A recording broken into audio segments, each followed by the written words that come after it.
Friends, हाय। आप देख रहे हैं हमारा चैनल जिसका नाम है क्रिएटिव बुक, और हाल में मैंने नाम चेंज कर दिया। अगर आपको लगता है कि क्रिएटिव हेल्प से जानने के लिए कोशिश करेंगे तो क्रिएटिव हेल्प टाइप करके क्रिएटिव बुक आ जाएगा आपके पास नाम। जानते हैं एलएलएम के बारे में।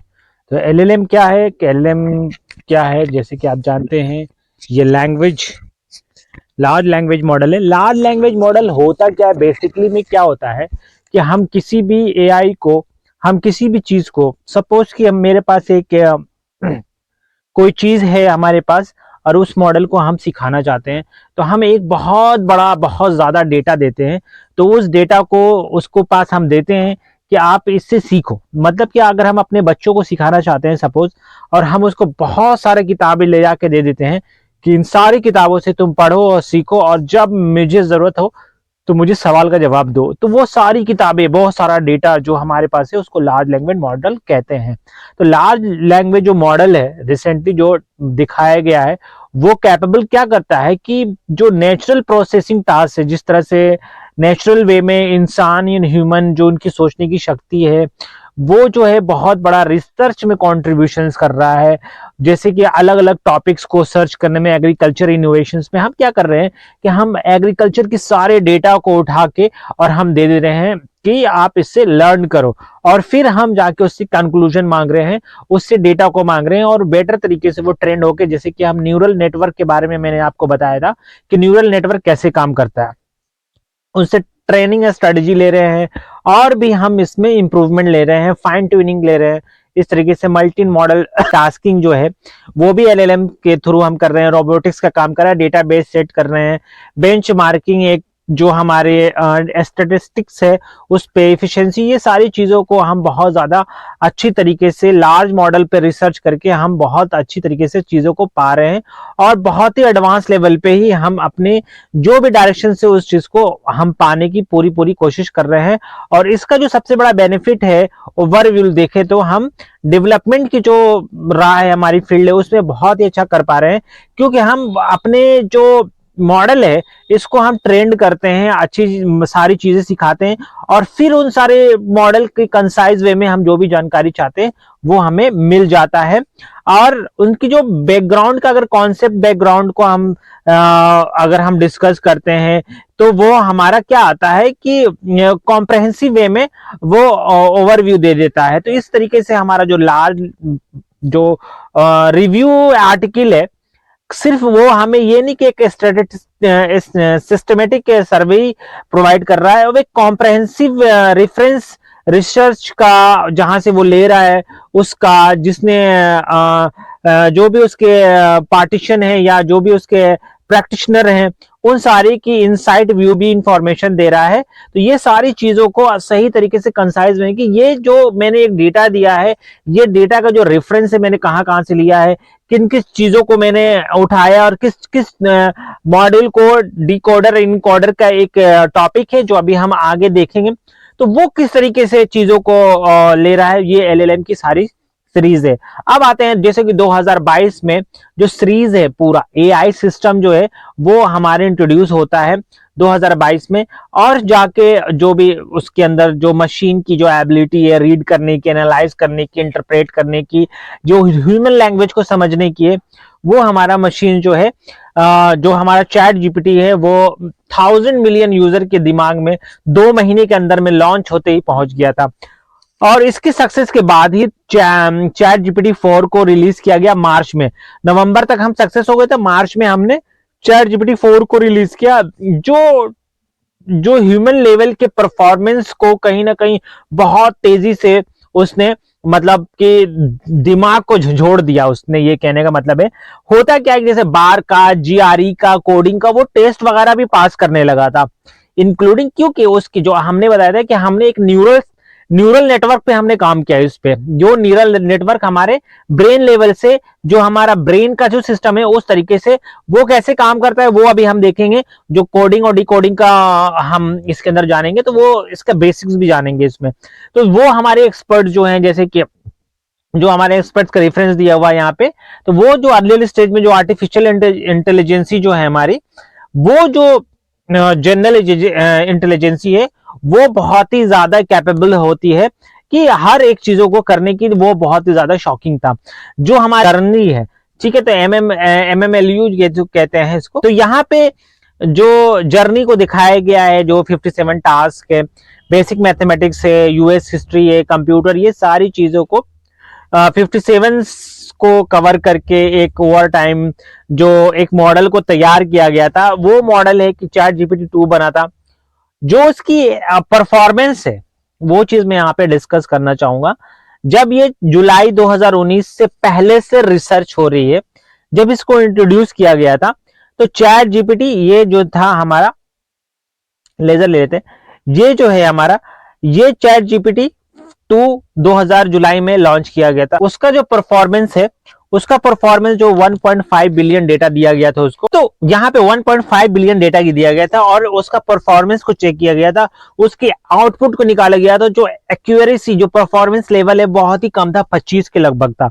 जो डिजायर रिजल्ट नहीं आ पा रहे थे, फिर इस पे काम किया गया, ओवर द टाइम काम किया गया और इसकी परफॉर्मेंस को, इसके आउटकम को बढ़ाया गया, एंड जाके फिर हमारा ChatGPT 3 को टेस्ट किया गया, जो हमारा फिर जाके ChatGPT 3 के जो नाम दिया गया, फिर इसको ओवर द टाइम इसकी 50% से ऊपर में, अभी भी आप अगर सही तरीके से प्रॉम्प्ट नहीं लिखोगे तो रिजल्ट जो सही तरीके से आना होता है वो नहीं आता। फिर आपको लगता है यार ChatGPT तो मेरा काम ही नहीं कर रहा। अभी हाल में एक प्रॉम्प्ट लिखा गया था कि मैं एक वीडियोस बना रहा था और एक जगह शायद मैं पढ़ा रहा था, तो उनको है ना कि एक इल्यूजन्स टाइप का नियोन लाइट का बैकग्राउंड के पीछे की तरफ बैकग्राउंड देना था इमेज का, तो बैकग्राउंड इमेज देना था और उस पर उनका नाम लिखा होना चाहिए, और जो जिस चेयर पे बैठे हैं उस चेयर पे विंग होनी चाहिए, एंड वो इंसान चेयर पे बैठा हो। तो उसका प्रॉम्प्ट लिखने में उसने इतनी उनमें जो प्रॉब्लम आ रही थी कि वो चाह रहे थे कि उसमें जो क्रिएट अ इमेज करके टाइप इल्यूजन्स फॉर द, वो सारे प्रॉम्प्ट मैंने उनको जब बताए तो वो उस तरह की वीडियोस या फोटोज जो थी वो बन के आ गई थी। तो ये सारी चीजें हैं।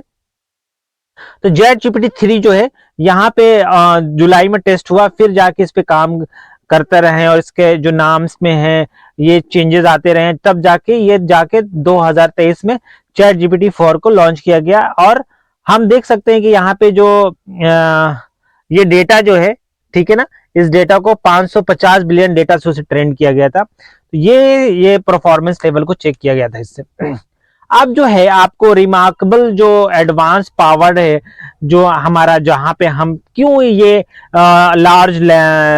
लार्ज लैंग्वेज मॉडल है, बिकॉज ऑफ कि बिलियंस ऑफ डाटा। अभी आप कैपेबिलिटी है जो हमारे 2019 से लेके जो इंप्रेसिव कैपेबिलिटी है, उस चीज को बढ़ाया गया, उस पर ऑब्जर्वेशंस ली गई और किस तरीके से उनके अचीवमेंट को बढ़ाया गया, उसको सही तरीके से समझा गया, उनके प्रैक्टिकल वैल्यू को, बिहेवियर को। तो ये सारी चीजें हैं। अब आते हैं कि LLM, जो LLM है, ये MLM नहीं है, ये LLM है। तो इसमें कैसे इसको ट्रेंड करते हैं, कैसे ये काम करता है, किस तरीके की ये मॉडल से, तो ये सारी चीजों के हम यहाँ पे समझेंगे। तो इंट्रोडक्शंस जो है हमारा, बेसिक्स जो मशीन्स है, वो कहीं ना कहीं हमारा, जैसे कि एक मैथमेटिक्स, हम नहीं चाहते हैं कि कॉम्प्लेक्स मैथमेटिकल फॉर्मूला यूज हो, ठीक है ना। तो हम इस चीजों को, कॉम्प्लेक्सिटी को हम इज वे में अंडरस्टैंड करने के लिए हमने इन सारी चीजों को समझने की कोशिश की है। और हम इस मुद्दे पे, जैसे कि हमको बहुत सारी फॉर्मूलेज नहीं याद करने, हमें नहीं करना, तो ये सारी चीजों को हम खत्म करने के लिए ये LLM मॉडल हम इंट्रोड्यूस किया। LLM मॉडल क्या है? जो अंडरस्टैंड करता है टेक्स्ट को। हमने बताया कि जो AI में कोई भी टेक्स्ट को जो हम मैसेज करते हैं उसको प्रॉम्प्ट कहते हैं। जो भी हम मैसेज लिखते हैं, जैसे अभी मैंने बताया कि मैंने एक प्रॉम्प्ट लिखने की कोशिश की थी, एक इमेज को क्रिएट करने की, और उसके में अंदर जो प्रॉम्प्ट देना चाहिए था कि नियॉन लाइट बैकग्राउंड में हो, और बैकग्राउंड कैसा हो, वो ब्लैक हो, उस पर नियॉन लाइट लिखी हो, उस पर मेरा नाम लिखा हो, और प्लस वो येलो कलर में चमकता हो। तो ये इस तरह के प्रॉम्प्ट कैसे लिखते हैं, वो सारे प्रॉम्प्ट हैं। एंड जनरेटिव टेक्स्ट आउटपुट, जो उसके रिस्पॉन्स जो हैं वो आते हैं हमारे पास, जो भी हम डालते हैं। जैसे कि ये तो इमेज का मैं प्रॉम्प्ट बना रहा हूँ, जिस तरह की हमें एक हाल में मैं किसी को वो चाहिए था, जैसे कि शहीद दिवस पे। अब जैसे शहीद दिवस पे आप प्रॉम्प्ट लिखोगे ना, तो शहीद दिवस जो है अलग अलग कंट्री में लेती है। तो एआई क्या करता है, वो आपके लोकेशंस को ट्रैक करके कि आप किस लोकेशंस में हैं, उस लोकेशंस के हिसाब से आपसे जो पूछे गए हैं, अगर आप मान लो कि आप किसी भी लोकेशन से दुबई में हो सपोज, और आपने कहा कि मैं एक एप्लीकेशन लिखना चाहता हूं अपने बच्चों की छुट्टी के लिए, लेकिन अगर बच्चा जो आप डैडी हो और आप पूछते हो अपने बच्चों से कि बच्चा पूछता है आपसे कि डैडी मुझे एक एप्लीकेशन लिखना है, थोड़ा मुझे फॉर्मेट लिख के बता दो। आपने क्या किया कि चैट जीपीटी पे गए, फटफट लिखा। जब आप चैट जीपीटी पे ये लिखोगे ना कि right application for the leave and for the किसी भी पर्पज से, तो वहां पे क्या है, वो एक एप्लीकेशन लिख के देगा और लोकेशन वो आपकी बताएगा कि आप दुबई में हो, आप श्रीलंका में, जहां पर से भी आप मेरे वीडियोस देख रहे हो, तो वहां की लोकेशन ट्रेस करके उसी के अकॉर्डिंग दे देता है। तो ये सारी चीजें जो है तो लोकेशन वो पता करके उसी तरीके से दे देता। तो ये मॉडल जो है, जो आउटपुट है, जो हमें बता रहा था तो कि आउटपुट कैसे देना है, वो उस चीज को वो समझता है कि कैसे देना है, और सही प्रॉम्प्ट देना जरूरी है। एंड जहां पे बहुत ही ज्यादा मतलब जनरल लिंग्विस्टिक पैटर्न है, वाइड नॉलेज बेस होता है इसके अंदर।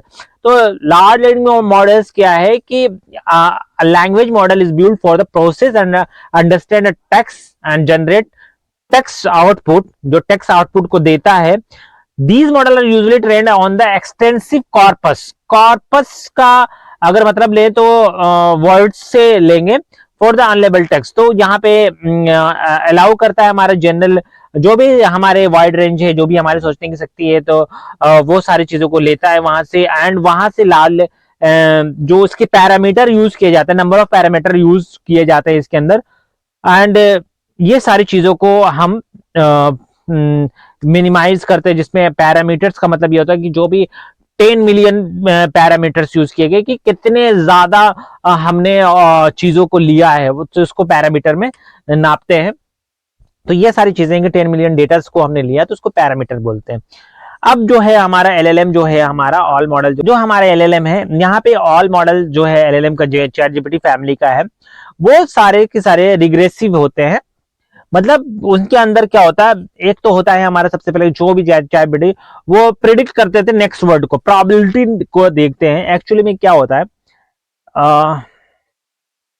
तो यहाँ पे पेन लेते हैं एंड अगर मैंने सपोज कि मैंने जैसे कि बोला कि जिस कंट्री के हैं वो उस कंट्री के हिसाब से लोकेशन ट्रैक करके उसी कंट्री के अकॉर्डिंग ही आपको आउटपुट देता है। तो ये सारी चीजें हैं इसके अंदर। अब जैसे मैं मान लेता हूं यहाँ पे प्रेडिक्टिव क्या है कि आप जैसे मैं मान लूं कि मैंने फ्रीडम लिखा, ठीक है ना,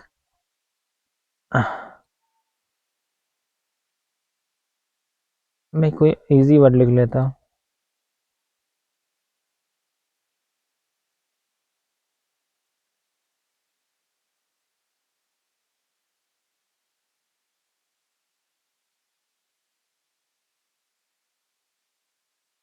ओके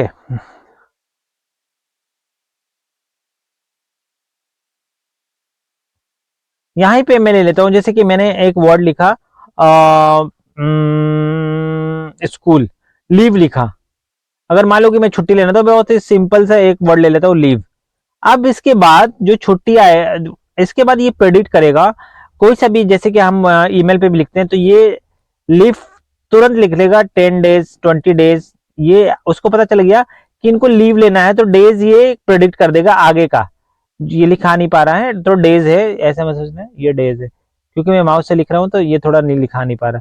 तो यहाँ पे ये जो प्रिडिक्शंस है, इस प्रिडिक्शंस को, जो आगे का प्रिडिक्शंस को, ये चीज जो है हमारे गूगल में इंट्रोड्यूस की गई। गूगल की जो हम पहले पहले जब हम लिखा करते थे याहू में, एंड पहले जब हम जीमेल को इस्तेमाल किया करते थे, तो वहां पे ये फैसिलिटी नहीं थी। तो ये फैसिलिटी को जो है वहां पे ट्रेस किया गया था, प्रिडिक्ट करना। वहां पे क्या है, प्रोबेबिलिटी देखते हैं कि फर्स्ट जो भी हमारी जो भी कंज्यूमर है वो इसके बाद कौन से वर्ड को यूज कर रहे हैं। जैसे कि मैं किचन में हूं और बारिश हो रही है, ठीक है, तो इसके बाद जो है किचन में हूं और बारिश हो रही है, तो मैं क्या कर रहा हूं, तो अगर उस पे पूछा जाएगा कि ये किचन में क्या कर रहा है, तो ये प्रोबेबिलिटी है कि मैं किचन में खाना ही बना रहा हूँ, इसकी प्रोबेबिलिटी 100% है। ना कि वहां पे बहुत सारे वर्ड, जैसे मैं किचन में अगर दूसरा वर्ड जो है कि मैं सो रहा हूं, ये कभी नहीं आएगा। अगर दिखाएगा भी तो बहुत ही कम प्रोबेबिलिटी है, 0.002, कि कोई इंसान किचन में सो रहा है और उसकी छत पे बारिश हो रही है। तो ये एक सेंटेंस है, और सेंटेंस को भरने के लिए कि मैं क्या कर रहा हूं, तो वो प्रोबेबिलिटी दिखाएगा, या खाना बना रहे हो, या किचन की सफाई कर रहे हो, या किचन के अंदर में जो भी कुछ भी प्रॉब्लम है, वो उस तरह के किचन रिलेटेड प्रॉब्लम को दिखाता है। ठीक है। एंड प्रिडिक्ट करता है word back to the input, ये सारी प्रिडिक्ट करता है। And repeat this process as need, जो भी हमारे प्रोसेस को नीड है उसको रिपीट करता है। जैसे सपोज क्या करते हैं यहाँ पे हम, कि जैसे टेक्निकल कंपोनेंट है, फर्स्ट हमने इनपुट लिया, रिप्रेजेंट करता है कोई भी हमारा इनपुट है जो वर्ड है उसको टोकन कहते हैं, ये मैंने पहले भी बता चुका है।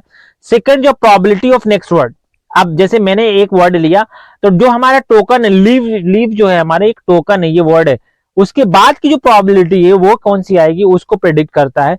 प्रोबेबिलिटी नेक्स्ट वर्ड को प्रेडिक्ट करता है using decode and transfer only. ये जो है आपको, ये जो है डिकोड ओनली ट्रांसफर, ये चीज मैं अभी समझाता हूं। एंड फाइनली नेक्स्ट वर्ड को वो on the basis of probability वो आपको दिखाता है। एंड ये 3 सेक्शन को हम आगे समझते हैं। तो यहाँ पे एक इनपुट डाला गया जो इसको हम बोल सकते हैं कि टोकन, टोकन डाला गया इसमें, या प्रॉम्प्ट डाला गया। तो एलएलएम ने इसको अपने हिसाब से सर्च किया कि ये जो इनपुट है इसके आगे की जो प्रोबेबिलिटी है, आउटपुट क्या क्या हो सकती है। तो सबसे पहले टोकन एनबीए, एनबीए जो हमारा ये एक बास्केटबॉल का एसोसिएशन है, बास्केटबॉल एसोसिएशन। तो ये जो टोरंटो है, टोरंटो ने क्या है कि जो ये बास्केटबॉल का 2019 में इन्होंने जीता था। तो सबसे पहले जो प्रोबेबिलिटी है उसने 22% प्रोबेबिलिटी इसकी ये है,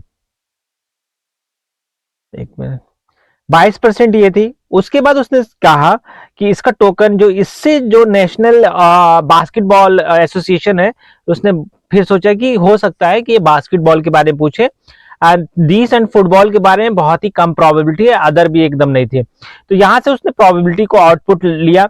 अगर हम n प्लस अगर हमने n प्लस मतलब जो भी हमारा इनपुट था उसमें हमने एक और टोकन को ऐड किया जिसको एनबीए किया, कि जो नेशनल बास्केटबॉल एसोसिएशन डाला, उसने एलएलएम ने इसको अब प्रोबेबिलिटी जो फाइंड आउट करता है कि क्या आप गेम के बारे में इसमें सर्च करेंगे कि क्या है, चैंपियनशिप के बारे में और बाकी चीजें। तो इसको कहते हैं ऑटो रिग्रेसिव लैंग्वेज मॉडल। ठीक है ना, जहां पे फर्स्ट स्टेप में हम एक इनपुट देते हैं, इनपुट देने के बाद एलएलएम जो है जनरेट करता है हमारी प्रोबेबिलिटी डिस्ट्रीब्यूशंस को एंटायर वोकैब से, एंड उसके बेसिस पे डिस्ट्रीब्यूट करता है कि वर्ड जो है मोस्ट प्रोबेबल वर्ड्स कौन से आएंगे। जैसे उसको लगता है कि मोस्ट प्रोबेबल वर्ड जो है, प्रोबेबल मतलब प्रोबेबिलिटी जिसकी है, जिस तरह से हमारे probability of finding of electron होते हैं, उसी तरीके से एनबीए यहाँ पे लाया गया। एंड देन जब हमने नेक्स्ट जो हमारा इनपुट था n+1, उसके अंदर जब हमने एक सब्स्टिट्यूट किया, एक वर्ड को सब्स्टिट्यूट करते हैं, तो वहां पे हमारी जो ये इनपुट जो है वो हमारा इनपुट देने के बाद वो मोस्ट प्रोबेबल वर्ड जो आइडेंटिफाई करता है कि गेम है या कोई और है। तो ये इस तरह की जो प्रोबेबिलिटी है इनपुट रिप्रेजेंटेशंस के बारे में हम जानते हैं। हमने पता कि जो भी वर्ड होता है टोकन्स होते हैं, और वो पूरे वर्ड्स के पूरे ग्रुप को, जैसे हम कह सकते हैं, उसको प्रॉम्प्ट कहते हैं। ठीक है, तो जो भी टोकन को डिवाइड करते हैं सीक्वेंस में, एंड फिर उसके हिसाब से वर्ड की जो वर्ड को और पार्ट्स को और मैप्ड करते हैं fixed length vector known as token embedding कहते हैं इसको। टोकन इम्बाइबमेंट आपने देखा कि किस तरीके से टोकन को इम्बाइब किया जाता है, जिस तरीके से पिरोया जाता है। फिर उसके अंदर से pre calculative and rule based method को हम लर्न करते हैं मॉडलिंग से, एंड फिर उसके बाद हमारा जो उसके मीनिंगफुल जो रिजल्ट आते हैं वो हम प्रोवाइड करते हैं। तो इस तरीके से ये सारा काम ठीक है, तो इस तरीके से हमारा सारा काम चलता रहता है। एंड इनकोडिंग जो है हमारा, वहां पे हम आगे हम देखेंगे कि इनकोडिंग और डिकोडिंग कैसे काम करता है। सो एडिशनली इंफॉर्मेशन जो प्रोवाइड हो रहा है वो एडिंग पोजीशन इनकोडिंग वेक्टर, जो इनकोडिंग वेक्टर डिकोडिंग वेक्टर को हम आगे ये करेंगे। अब आते हैं जहां पे इनपुट जो दिया हुआ है हमारा, जो इनपुट को हमने सबसे पहले टोकन में बांटा, जिसको हम प्रॉम्प्ट कहते हैं पूरा। अब इसमें दी एक इनपुट है, एक प्रॉम्प्ट है टोरंटो जो है एक प्रॉम्प्ट है। तो इस तरीके के सारे प्रॉम्प्ट हैं। एंड वो प्रॉम्प्ट जो है हमारे वो प्रॉम्प्ट को लेने के बाद वो ये चार चीजें बता दिया, फिर उसको किस तरीके से वो सीक्वेंस करता है और फिर जाके उसके हिसाब से वो एक फिक्स्ड लेंथ के हिसाब से ये चीज हमने आपको पीछे बता दी है। तो ये अब आते हैं decoder only transform. And decoder only transform ये क्या होता है? अब क्या होता है, डिकोडर इनकोडर एक ट्रांसफॉर्म को यूज करते हैं इसके अंदर। वो क्या है कि जैसे एलएलएम का जो मॉडल आर्किटेक्ट है वो पूरी तरीके से डिकोडर ट्रांसफॉर्म में है, जिसका ओरिजिनल वर्जन ये है। एंड यहाँ पे लिखा हुआ है जो, एंड वो जो कैसे काम करता है, वो डिकोडर ट्रांसपोर्ट और लेयर है, फीडबैक फॉरवर्ड नेटवर्क है। सो थोड़ा सा ये है कि आप किस तरीके से एक लेयरिंग करेंगे, फीडबैक फॉरवर्ड है, नेटवर्क इंडिपेंडेंसी होती है, इम्बाइब करते हैं। तो ये सारी जो हमारे एडिशनल कंपोनेंट है सच एज लेयर नॉर्मलाइजेशन, तो ये सारी चीजों को हम समझने के लिए हम एक छोटा सा चीज समझते हैं। छोटी सी चीज जो है हमारी यहाँ पे जो आती है वो है कि डिकोडर काम कैसे करता है। ठीक है, डिकोड करना, जैसे आपने कोई इनपुट दिया उसको डिकोड करके वो एक आउटपुट देगा। ठीक है ना, उसको जो काम करने का तरीका होता है एन टू डिकोड, किसी चीज को डिकोड करना। मतलब ये होता है कि आपके पास पेन, अब आप देखिए कि आपके पास आपने एक कोड लिखा, तो कोड आप कैसे लिखते हैं? जैसे मान लीजिए 2A5 एंड 7 में माउस से लिख रहा हूं, ये आपने कोड लिखा, दिस इज कोड। आपको कोड आपने क्यों कहा, why this is code? Because कि इन 4 वर्ड के अंदर में बहुत सारे आपके मतलब मीनिंग छुपे हुए हैं। अब ये डिकोड है, ये एक कोड बनाया मैंने जिसके अंदर एक बहुत ही ज्यादा गुप्त इंफॉर्मेशंस को हमने इसके अंदर डाला। एंड दिस इंफॉर्मेशंस को अब इसको डिकोड करने के लिए हम इस डिकोडर में डालेंगे। ये डिकोडर क्या करेगा, जैसे अगर हमारे पास n इनपुट है, मतलब अगर इसके अंदर 1 2 3 4 4 है, 4 वर्ड है, जैसे मान लीजिए 4 वर्ड है, ये 4 लाइन 4 वर्ड को ये डिनोट कर रहा है। तो ये 4 वर्ड जो है इसका जो आउटपुट आएगा n की पावर 2 की पावर n, मतलब 2 की पावर 4। तो ये अब इसका आउटपुट होगा। तो आप समझ रहे हो, 2 की power 4 into 2 into 2 into 2 into 2।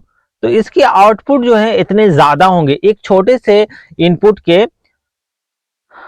तो ये लगभग 16। तो जो n था हमारा, ये n था जहां, वो कन्वर्ट होके 16 हो गया। आप समझ रहे हो? तो सो डिकोडर क्या करता है कि जो भी इनपुट है उसके ज्यादा से ज्यादा मैक्सिमम उसकी आउटपुट निकाल के देता है। तो ये होता है पूरा डिकोडर एंड इनकोडर। अपोजिट है वो इनकोडर के अंदर। इनकोडर क्या काम करता है इसमें, जैसे हम मान लीजिए डेसिमल से हेक्सा, हेक्सा से डेसिमल के कन्वर्जन को आप समझ जाइए।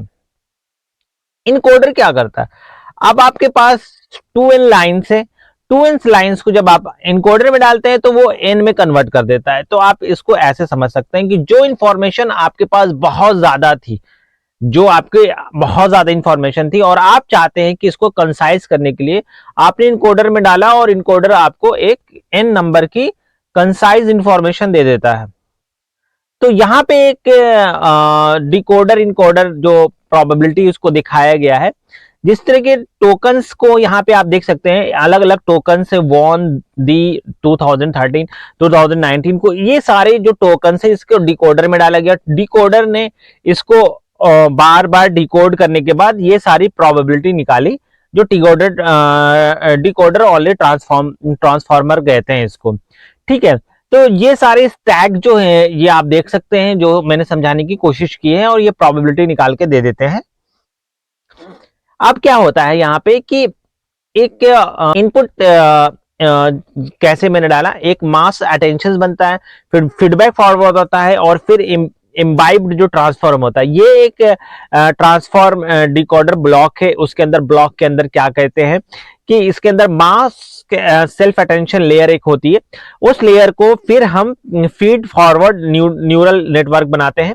मास जो हमारा सेल्फ अटेंशन लेयर है वो पेयर वाइज इंटरेक्शंस करता है और टोकन्स को बिटवीन टोकन्स एंड रो के बीच में, और वो डैश लाइंस जो इंडिकेट कर रही हैं वो है टोकन डिसेबल। ठीक है, फिर मास सेल्फ को सेल्फ अटेंशंस को कंसीडर करके इनपुट को इम्बाइब करके वो टोकन्स बिफोर प्रेडिक्शंस टारगेट करता है, and then all upward facing row जो हमारा शो कर रहा है यहाँ पे वो डैश डिसेबल है, और वो सारे फीड फॉरवर्ड नेटवर्क को में अप्लाई होता है, और ये सारी की सारी non linear transformation function modify input जो भी एनवायरनमेंट है ये इंडिपेंडेंटली होता है। तो इस तरीके से ये सारा काम होता है। ये सारे वर्जन है जो आप इसको एक बार मैंने समझाया कि 2n से कैसे n से n ये सारी सेल्फ मास जो है, जैसे मान लीजिए कि यहाँ पे सेल्फ अटेंशन लेयर जो है, जो आउटपुट हमारा क्या आ रहा है 2 की पावर n जो हो रहा है, जो हमारा एक आउटपुट जो है ज्यादा से ज्यादा आउटपुट आ रहा है। तो ये जो प्रैक्टिस से कंप्यूट करने की जो हम जीरो ऑफ एम्बाइडमेंट जो कर रहे हैं उसको कहते हैं मास सेल्फ अटेंशन, जो आप फिगर 5 में देखें। एंड वहां से आपको जो प्रिडिक्ट हो रहा है एवरी चीजें, जो नई चीजें आ रही हैं, कैप्चर हो रही है, मिक्स हो रही हैं, तो ये सारी चीजें हमने आपको समझा दिया। नेक्स्ट वर्क सिलेक्शंस का जो सबसे बड़ा एलएलएम का होता है वो मैंने आपको पहले भी बताया है, वो भी प्रोबेबिलिटी है। वो प्रोबेबिलिटी जो है हम देखते हैं, उनको सिखाया जाता है कि आपको ये प्रोबेबिलिटी वर्ड्स जो लोगों ने ज्यादा जेनरिक वर्ड यूज किए हैं, सेकंड अप्रोच किया है, ओकेजनली है, जैसे कि हम कह सकते हैं कि बार बार चीजों को जो लोगों ने इस वर्ड के साथ इस वर्ड को भी मतलब ये क्या है, या लर्निंग में उनको दिखाया गया है, या प्रोबेबिलिटी है, तो इस तरीके से बेसिस पे वो सारी चीजें लर्न की जाती है, और इस तरीके से नेक्स्ट वर्ड की सिलेक्शंस होती हैं। तो जो भी टू ऑब्वियस अप्रोच होता है, selecting the most likely tokens, जो उसके टोकन्स के जो है मोस्ट लाइकली, जैसे कि मोस्ट लाइकली का मतलब है कि लोगों ने इसको सबसे ज्यादा किस चीज को इस्तेमाल किया है, वो मोस्ट लाइकली में आ जाता है कि इसके बाद कौन सा वर्ड सही रहता है। And random drawing token according to the probability के अकॉर्डिंग में वो सारे वर्ड्स को हम सजा लेते हैं।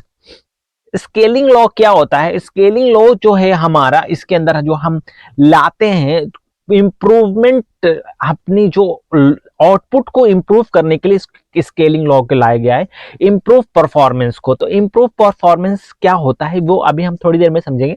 तो अभी यहाँ पे समझते हैं कि जो हमारा कॉमन अप्रोच है वो ट्रांसफॉर्म डिकोडर है, ब्लॉक है, और उसकी जो विंडो लेंथ है एंड रिजल्ट है, वो सारे को मल्टी हेड अटेंशन पाने के लिए हम ज्यादा से ज्यादा प्रिसाइज एंड इंप्रूव परफॉर्मेंस के लिए हम स्केलिंग लॉ को यूज करते हैं। स्केलिंग लॉ को यूज करने की वजह से ही हम आज की डेट में 365 टाइम्स मोर देन जो हमने पहले लॉन्च किया था चैट जीपीटी 2 से आज हम बेहतर हैं। आज हमारे पास जो 2022 के डेटा के हिसाब से आज हमारे पास 1.2 ट्रिलियन पैरामीटर्स को हम वहां तक रीच कर रहे हैं इसी स्केलिंग लॉ को। अब देखते हैं स्केलिंग लॉ क्या होता है। ये जो है हमारा स्केलिंग लॉ है। अब यहाँ पे क्या है, जो पावर लॉ है कि यहाँ पे आपको देखो लॉस है, loss is inversely proportional to the data and inversely proportional dependency कहते हैं। यहाँ पे क्या है कि जितना हमारा डेटा का, जितना हम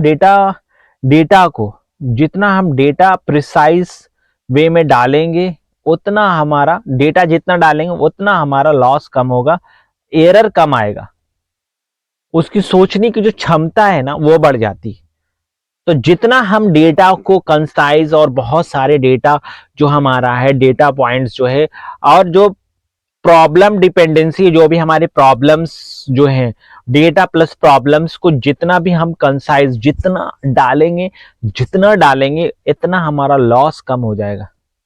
समझ रहे हैं? अगर ये कम रहेगा तो हमारा लॉस ज्यादा होगा, एक्यूरेसी ज्यादा नहीं आएगी, अच्छे से नहीं हो पाएगा। जितना हमारे पास डेटा होगा, हम डेटा से हम स्केलिंग लॉ यही कहता है। तो अभी जो हमारे पास डेटा है 1.2 ट्रिलियन डेटा में हम कर रहे हैं, जबकि जो हमारा पैरामीटर जो शुरू में जो हम शुरू किए थे, ठीक है, उसमें हमारे पास बहुत ही कम डेटा थे और अब हमारे पास बिलियंस की डेटा थे। ठीक है, 1.5 बिलियन पैरामीटर से 1.2 ट्रिलियन पैरामीटर में हम पहुंच गए हैं। तो ये सारी स्केलिंग लॉ है कि हम किस तरीके से नंबर ऑफ पैरामीटर्स को लिया गया इसके अंदर, कि चैट जीपीटी 2 के अंदर हमारा ये है, धीरे धीरे हम किस तरीके से ये आगे बढ़े हैं और हम किस तरीके से इम्प्रूवमेंट कर रहे हैं डे बाय डे। और डेटा में आप देख सकते हैं कि जहाँ पे हमारा जो डेटा जो शुरू हुआ था, ये डेटा जो शुरू हुआ था, अब ये जो डेटा 3 बिलियन, 11 बिलियन, 1.7 बिलियन, फिर ये सारे डेटा आप बिलियंस में 1.3 बिलियन, 540 बिलियन, तो ये सारे डेटा को हम कर रहे हैं। डेटा जितना डालेंगे उतना हमारा परफॉर्मेंस की जो एक्यूरेसी वो ज्यादा बढ़ेगी। तो इसको कहते हैं नॉर्मल वे में scaling law. How to train LLM, ये सारी चीजें मैं बता चुका हूं, फिर भी मैं बहुत ही कंसाइज में, क्योंकि वीडियोस बहुत ज्यादा लंबी हो जा रही हैं। 1 घंटा 2 घंटे की वीडियोस मैं नहीं समझता कि कोई बैठ के आपकी मतलब कंसंट्रेशन से सुनेगा। जिसमें प्री ट्रेनिंग करते हैं, हम फाइन ट्यूनिंग करते हैं, रीइंफोर्समेंट जो हमारी ट्रेनिंग है ह्यूमन फीडबैक को, उसको थोड़ा सा हम समझते हैं और वो जानते हैं कि क्या होता है एक्चुअली में ये सारी चीजें। अब हम जो कॉर्पस है उसको प्री ट्रेन करके हम एलएलएम में डाल देते हैं, तो वो हमारा प्री ट्रेन में आता है। फिर हम क्या करते हैं, कलेक्शंस ऑफ प्रॉम्प्ट पेयर्स में हम डाल के उसको फाइन ट्यूनिंग का इंस्ट्रक्शन दे देते हैं और उसके बाद हम अपने एलएलएम में डालते हैं। जो इंस्ट्रक्शन फाइन ट्यूनिंग है वो हमारे प्रॉम्प्ट को और बहुत सारी चीज़ों को, जो एग्जाम्पल मॉडल दिया हुआ है चैट जीपीटी 3 है, फॉल्कन है, यहाँ पे फॉल्कन इंस्ट्रक्ट है, और फिर वो फाइन ट्यून करके हमारे डेटा को दिखाता है। जब हमने रीफोर्समेंट ट्रेनिंग फीडबैक, क्या हुआ कि हमारे सामने जो प्रॉब्लम ये आ रही थी कि उसके पास बहुत सारा डेटा आ गया था और जिसके अंदर में वो सही और गलत को हमारा एलएलएम जो है वो नहीं समझ पा रहा था। जैसे अगर मैंने उससे ये पूछा एलएलएम से कि क्या क्या ह्यूमन को थप्पड़ मारना सही है, तो वो ने डेटा को कंसाइज करके वो पहले तो एक एब्यूजिव वर्ड यूज करता है LLM, abusive word, and then उसके बाद एक बहुत ही नेगेटिव सा जो है आंसर देता है। तो वो वहां पे प्रॉब्लम ये हुआ कि उसकी कोई गलती नहीं है, उसके पास इतने डेटा हैं कि लोग क्या है, अमेरिका में बहुत सारे लोग ऐसे होते हैं कि जो शुरू करने से पहले या बात करने से पहले एक एब्यूजिव वर्ड यूज करते हैं। देन उसने उस चीज को लर्न करके वहां से उसने एक फीडबैक दिया, तब वहां पे जो प्रॉब्लम आने लगी कि यार ये ह्यूमंस की तरह क्यों नहीं सोचता है। तो एक टीम एक्स्ट्रा बनाई गई और वो टीम को बताया गया कि अब इसको ट्रेन करो कि ये आंसर का अगर ये गलत जवाब देता है तो वहां पे जो है उसको मना करो कि ये गलत है, इसका जवाब बहुत ही ह्यूमन लेवल पे जो एक इंसान जो सोच समझ के जो सोचता है, और गलत चीज़ों को हटाया गया। तो वहां पे इस तरह की जो फीडबैक, जो ह्यूमन फीडबैक जिसको RLHF कहते हैं, तो इस तरह की ट्रेनिंग दी गई एंड देन जाके वहां पे हमारा प्रोसेस सही हुआ और फिर जाके एक अच्छी आउटपुट आने लगा। तो ये चारों चीज़ें हैं और ये तीनों चीज़ें के यहाँ पे मॉडल दिए हुए हैं, ट्रेनिंग प्रोसेस दिए हुए हैं, जहाँ पे हम बिलियन ट्रिलियन टोकन्स को ट्रेन करते हैं एंड जिसको कहते हैं प्री ट्रेनिंग के अंदर, जिसको इंस्ट्रक्शंस बेस में क्या होता है, हम यूज़ करते हैं 1000 times of the prompt use करते हैं। और उसमें क्या होता है कि हम demonstration of data of training करते हैं, जिसका एक एग्जांपल है डॉली V2, फॉल्कन इंस्ट्रक्शन, और जो RLHF है वो जो पेयर्ड होता है फाइन ट्यूनिंग का और 1000 ऑफ प्रॉम्प्ट ट्रेनिंग का, जिसके अंदर ह्यूमंस के बारे में जो मैंने बताया कि ह्यूमंस की जो सोच है उसको हम डालते हैं। तो प्री ट्रेनिंग के बारे में मैंने आपको बता दिया है कि प्री ट्रेनिंग में क्या होता है। इसके अंदर प्री ट्रेनिंग में जो हमारा यूनिवर्सल लैंग्वेज रिप्रेजेंटेशंस है नॉलेज के लिए, आपको फॉर एग्जांपल यहाँ पे दिया है PA-LM जो 700 बिलियन टोकन से ये जुड़े हुए LLM में जो है जिसको लामा बोलते हैं, पाम बोलते हैं।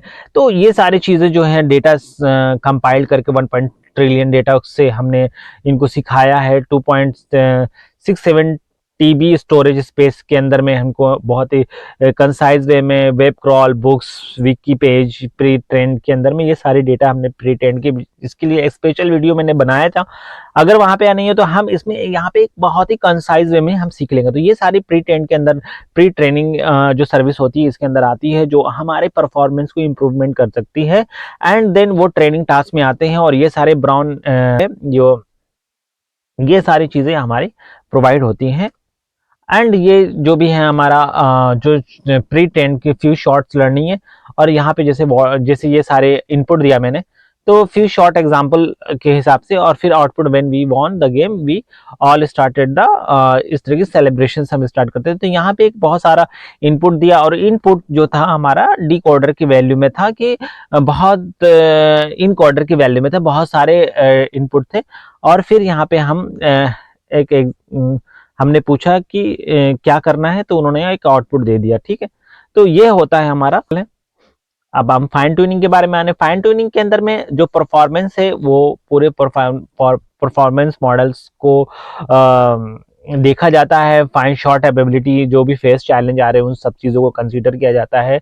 हाइपोथेसिस जो बेस्ड है वो सारे कंटेंट को भी देखा जाता है। एंड इसकी जो परफॉर्मेंस है वो होती है जीरो शॉट लर्निंग में, जैसे हमने बताया था यहाँ पे ये फ्यू शॉर्ट एग्जांपल है। और फ्यू शॉर्ट जीरो शॉर्ट के बारे में मैंने पहले भी एक वीडियोस हैं, तो वो वहाँ पे आप थोड़ा एक्सप्लेन करके मैंने बताया है वहाँ पे। तो यहाँ पे इंस्ट्रक्शन फाइन ट्यूनिंग इस बेसिस पे काम करता है, जिसको हम सुपरवाइज फाइन ट्यूनिंग प्रोसेस भी कह सकते हैं। सम रिसर्चर्स इस तरह के भी वर्ड यूज़ करते हैं। तो यहाँ पे जो मेन चीज़ है परफॉर्मेंस, जो मॉडल्स हैं वो मॉडल्स डिटरमाइन करते हैं कि जो भी है सारी चीज़ों को कंसिडर करना, और इस मॉडल्स के अंदर जो एक्सपेक्ट होता है जनरेटिव वो बहुत ही विदाउट एनी एग्जाम्पल प्रोवाइड किया जाता है। समझ रहे? तो 3 मेन मेथड है इसको समझने का। ये फर्स्ट मेथड जो है यहाँ पे क्रिएट, जैसे लैंग्वेज की टास्क को किया, उसको कन्वर्ट करके डेटाबेस में प्रॉम्प्ट में चेंज करना, एंड उनकी क्लास नेम इस तरीके से हम बांट देते हैं। टेक्स्ट टू रिप्रेजेंटेशन देते हैं, मॉडल्स को कंसिस्टेंट फ्रेमवर्क के बारे में जानते हैं।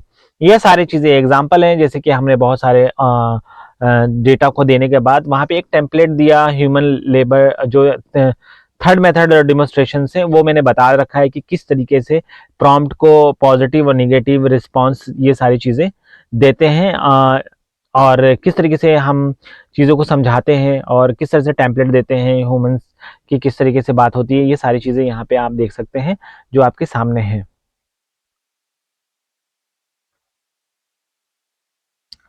सेकेंड मेथड जो है हमारा ये बहुत सारे प्रॉम्प्ट जो हमने पहले यूज़ किए उसको हिसाब से लेते हैं। थर्ड मेथड में हम सेल्फ इंस्ट्रक्शंस देते हैं, और डेटाबेस को 3 मेथड जो मैंने बताया फाइन ट्यूनिंग जो सिमिलर है प्री ट्रेंड से, लेकिन हमारे डेटा जो है वो उनको पहले तरीके से हम बता देते हैं। फाइन ट्यूनिंग, प्री ट्रेंड, ये सारी चीज़ें मैंने अलग से वीडियोस बनाई, तो आप जाके वहाँ पे देख लेना, एक बार सेल्फ कर लेना। यहाँ पे मैंने एक तरीके से मैंने इसलिए डाला है कि किस तरीके से आप जानते हैं और किस तरीके से थोड़ा सा आप समझ सकते हैं। जैसे RLHFs के बारे में बताया मैंने कि ये बिहेवियर जो है ह्यूमन गोल की जो बिहेवियर पे उस पे यूजफुल होते हैं। ठीक है, तो ये सारी मॉडल है। जिससे हार्मफुल्स कौन से वर्ड है, psychological, human harm, people, environment, जो भी मैंने इन सब चीज़ों को मैंने एक कंसाइज वे में बता दी, क्योंकि वीडियोस बहुत ज़्यादा लंबी हो जाएंगी एक्सप्लेन करने में। सो इन सारी चीज़ों को मैं कंसाइज करना चाह रहा हूँ कि जो भी हमारा रिवॉर्ड मॉडलिंग, ऐसा रिवॉर्ड मॉडलिंग जो असाइन किया जाता है एक जनरेटिव रिस्पॉन्स के लिए, जो हमारा गिवन प्रॉम्प्ट है। जनरेटिव रिस्पांस में क्या आता है? जनरेटिव रिस्पांस जो ह्यूमन गोल, जो ह्यूमन जो एक वर्क है, जो सफिशिएंट वेदर डेटा जो हम लेते हैं कि अपने ह्यूमंस के बिहेवियर में जो डिफिकल्टीज आती हैं, एग्री है, एब्सोल्यूट स्कोर है, वो सारी चीज़ों को रिवॉर्ड मॉडलिंग में हम कंसिडर करते हैं, जिसको हम लर्न टू रैंक भी कहते हैं। तो इस तरीके से काम करता है और वो रिस्पॉन्स करता है, जैसे कलेक्शंस ऑफ पैरामीटर यहाँ पे हमने लिया है। एंड रिवॉर्ड मॉडलिंग का एक पैरामीटर ये है, और एक जो टाइम यहाँ पे क्या है, जैसे कि हमने एग्जांपल लिया कि 6 ईयर ओल्ड, तो यहाँ पे जो प्रॉम्प्ट है, एक तो टोरंटो ए और they are to know that once upon, तो जो लेबरल रैंक है आउटपुट का, वो सारी चीजों को यहाँ पे करेगा और बेस्ट टू वर्स्ट को यहाँ पे देखता है। एंड डेटा जो है वो अच्छे डेटा को निकालता है, जैसे कि उसको लगता है कि जो सी है वो ज्यादा अच्छा है बी के कंपेयर, बी और ए दोनों बराबर है, और डी, ए और डी इस तरह से। तो ये सारे कंसाइज वे में इस तरह के ये निकालता है आंसर जो हमारा निकलता है। एक होता है optimize LLM against the reward modelling. यहाँ पे हम क्या करते हैं, जो हम इनपुट दे रहे हैं, प्रॉम्प्ट दे रहे हैं, वहां पे वंस अपॉन अ टाइम करके इस तरह से रिवॉर्ड को निकालता है। अगर आपको इसका अच्छे से समझना है तो मैं नेक्स्ट वीडियो में बना दूंगा फाइन ट्यूनिंग विद, जो मैंने बताया कि यहाँ पे जो फाइन ट्यूनिंग कैसे करते हैं। तो यहाँ पे एक पूरा है, आप इसको पॉज करके देख लेना एंड पढ़ लेना। और यहाँ पे नोटेबल एलएलएम के बारे में जो हमने बताया कि चैट जीपीटी किस तरह से आया, जैसे चैट जीपीटी 3 जो है एपीआई जो रिलीज हुआ था ओपन सोर्स 2020 में। फिर इसके अंदर जो 175 बिलियंस पैरामीटर को कंसीडर किया था, पैरामीटर्स मतलब 175 डेटास को डाला गया इसके अंदर इसको ट्रेन करने के लिए, ठीक है ना। तो यहाँ पे फिर चैट जीपीटी 3.5 आया, इसके अंदर नवंबर में लॉन्च हुआ था, जो मैंने पहले आपको बता रखा था।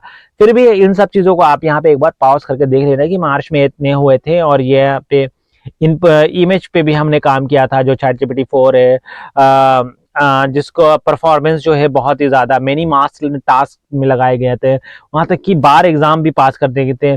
फिर हमारा चेक पॉइंट जो होता था लामा जिसको कहते हैं, ये जो लामा है फरवरी 2023 में, अभी जो हाल फिलहाल में जो हमारा मेटा लामा लाया गया है, ठीक है। तो ये जो मॉडल्स है वो तो 7 बिलियन 3 बिलियन ये डिफरेंट नंबर्स पे बेस है, ठीक है।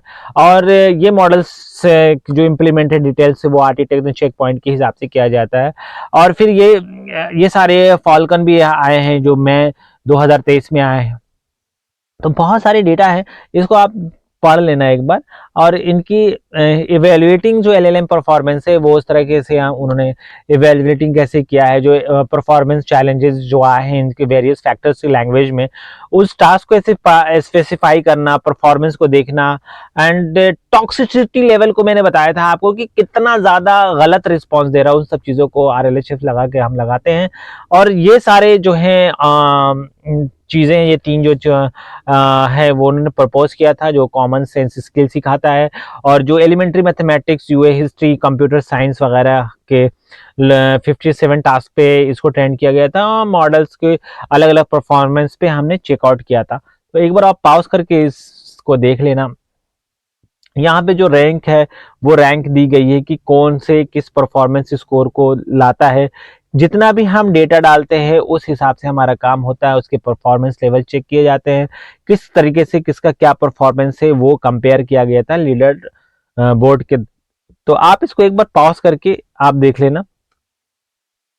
तो इसकी जो एलएलएम के लिमिटेशन जो है, सबसे पहले कॉस्ट, प्राइवेसी एंड सिक्योरिटी, ये सारे लिमिटेशंस है। तो जैसे 2023 में अगर हम जानते हैं पिछले साल के में, तो उन्होंने एक सैंपल जो है जो सेफ्टी चैलेंज जिसके जो हार्मफुल कंटेंट्स जो साइबर सिक्योरिटी के बारे में है, इकोनॉमिक इम्पैक्ट किया गया था, क्रूशियल्स जो हमारे हार्मफुल जो ये हैं रिस्क जो है वो है, जैसे कि अब हमने बहुत सारे डेटास को हमने डाला वहां पे, आप समझो इस बात को।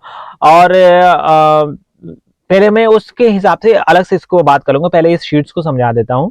जो कॉस्ट है ये बहुत ही ज्यादा एक्सपेंसिव होते हैं इनको ट्रेन करने के लिए, समझ रहे। तो इसकी कॉस्ट जो बहुत ज्यादा होती है, जैसे सिंगल ट्रेनिंग रन को 4.6 मिलियन कॉस्ट आते हैं। This is the single training runs में। जो इंफ्रास्ट्रक्चर और फाइनेंशियल बहुत ज्यादा लगते हैं, इसमें पैसे बहुत ज्यादा लग रहे हैं। तो ये सारी चीजें आ रही हैं। और जो ओपन सोर्स मॉडल है वो जो हमारा close to LLM like chat GPT जो आप जानते हैं।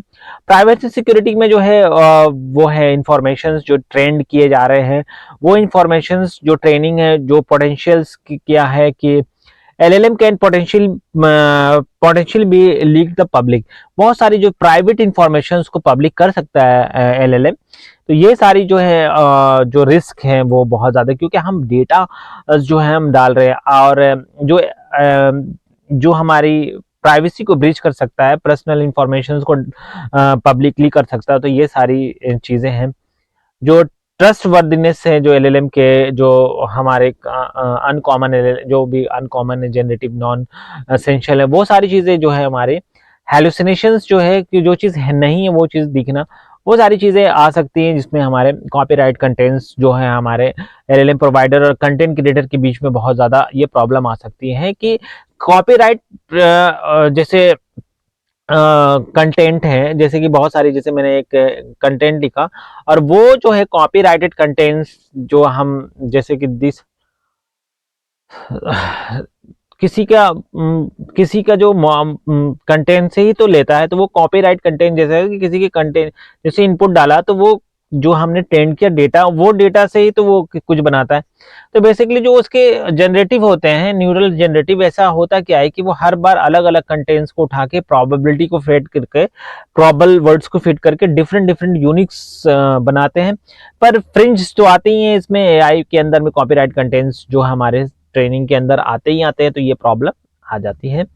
तो प्रॉम्प्ट इंजीनियरिंग के बारे में मैंने अलग से एक बहुत ही, प्रॉम्प्ट इंजीनियरिंग के फुल कोर्सेज हैं यहाँ पे, और वो प्रॉम्प्ट इंजीनियरिंग के बारे में मैंने पूरा फुल कोर्सेज बताए हैं। तो प्रॉम्प्ट इंजीनियरिंग क्या है, किस तरीके से प्रॉम्प्ट लिखना है, बेसिकली इसमें मैं बता देता हूँ आपको कि प्रॉम्प्ट जो है, आपको अच्छा आउटपुट लिखने के लिए आपके प्रॉम्प्ट जो है बहुत ही बेहतरीन होने चाहिए, तभी जाके आपकी प्रॉम्प्ट आउटपुट आ सकता है, जैसे कि मैंने पहले बताया था। और इसका स्पेशल्स आधे घंटे या 1 घंटे की क्लास है शायद प्रॉम्प्ट इंजीनियरिंग की, कि किस तरीके से टास्क को डिस्क्राइब करना है, एग्जांपल कैसे देना है, अलग अलग प्रॉम्प्ट को कैसे लिखना है, तब जाके आपका एक बहुत ही अच्छा रेस्पॉन्स आने लगेगा।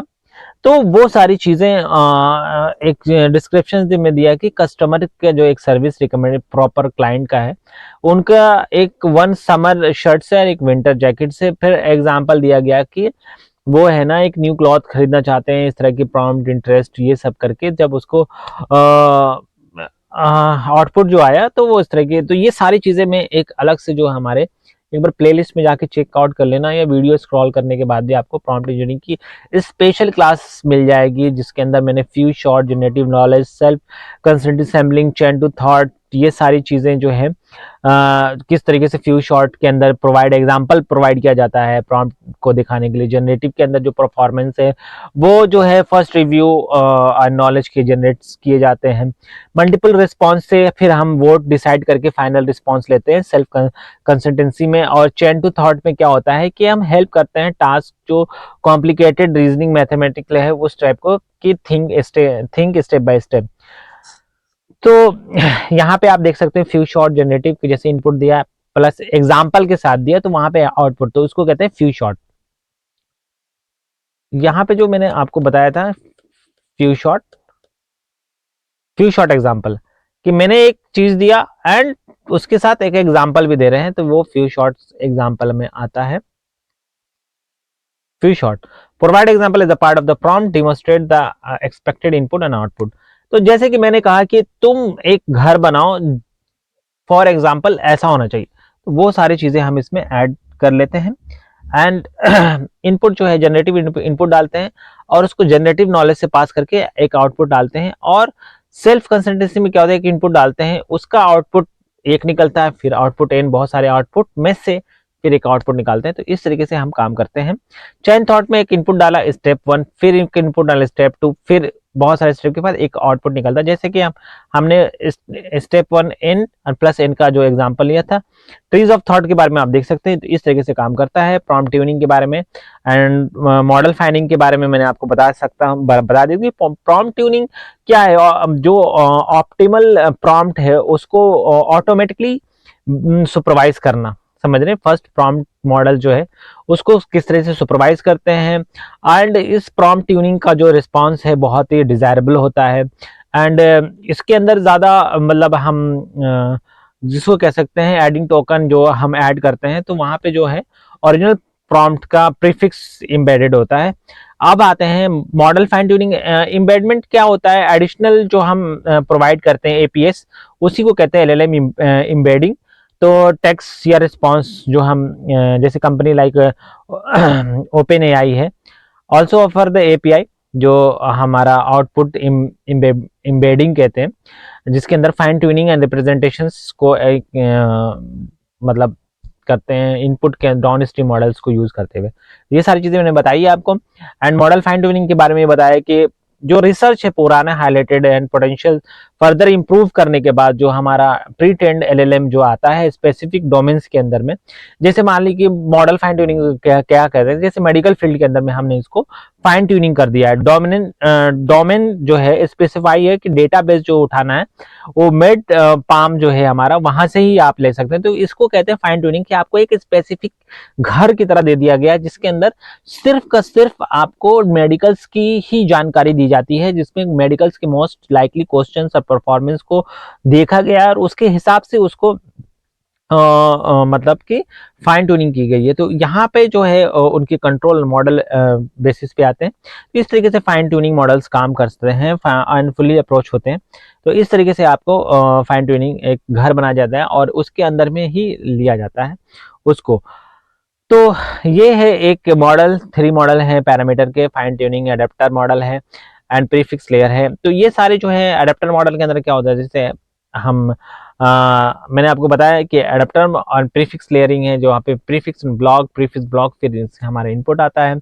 तो इस तरीके से इनपुट के बाद में एडेप्टर डालते हैं, एडेप्टर का जो एंड फिर जाके इनपुट ब्लॉक 1 एंड ब्लॉक 2 करके लो रैंक एडेप्टेशंस को हम यूज करते हैं। यहाँ पे कुछ एग्जांपल दिया हुआ है तो आप एक बार देख लेना।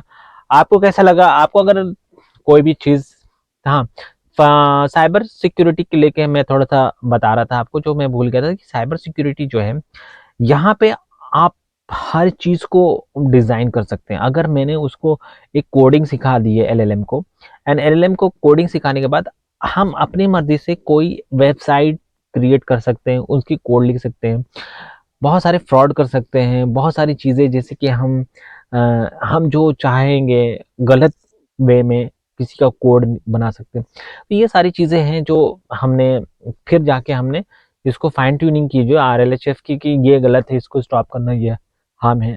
तो ये सारी चीज़ें हैं। तो ये इसका बहुत बड़ा डिमेरिट है, बहुत बड़ा, कि कोई भी किसी का अपने मन से कोई भी एक छोटा सा ऐप बना जो बहुत ही हार्मफुल है, वो भी बना सकता है, उसकी भी कोडिंग कर सकता है वो, कि अगर हमने उसको प्रॉम्प्ट दिया इस तरह का कि आप ऐसा ऐसा करो, वैसा ऐसा करो और ये चाहो, उसके लिए कोड बना दो, तो वो कोड बना के एग्जैक्टली दे देगा। समझ रहे? तो ये सारी चीज़ें हैं जो इसकी बहुत बड़ा डिमेरिट है। तो अब आने वाले फ्यूचर में बहुत सारा कंट्रोल लगने वाला है। तो अपना ख्याल रखें, टेक केयर, बाय। वीडियोस को लाइक कर देना, शेयर कर देना, एंड प्लीज़ यार मुझे ना बहुत सारा प्यार की ज़रूरत है, तो मुझे प्यार दे देना, लाइक कर दो, शेयर कर दो वीडियो से जिसको ज़रूरत है। अपना ख्याल रखो, take care, bye, have a nice day.